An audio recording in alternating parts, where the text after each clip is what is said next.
চরিত্রবান কথা বলা মাত্রই কর্ণ, দুঃশাসন ও শকুনির সাথে প্রচণ্ড ক্রোধে দুর্যোধনের অধর কম্পিত ও হতে লাগলো এবং সে বিদুরকে অপমান করে বলল, আরে অতি কুটিল, এই দাসীপুত্রকে এখানে কে আনলো?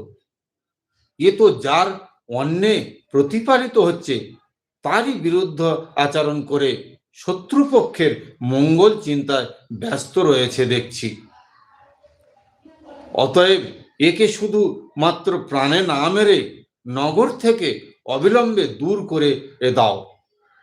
জ্যেষ্ঠ ভ্রাতা ধৃতরাষ্ট্রের সামনে কর্ণকুহ পর প্রবিষ্ট বাণের মতো তীব্র যন্ত্রণাদায়ক এরূপ তিরস্কার বাক্য দ্বারা মর্মাহত হলেও ঈশ্বরের বিশ্ব মোহিনী মহামায়াকে প্রবল মনে করে, অর্থাৎ এই দুর্ব্যবহারকে ঈশ্বর ইচ্ছা মনে করে মনের দুঃখকে সংযত করে নিজের ধনুকখানি সেই রাজ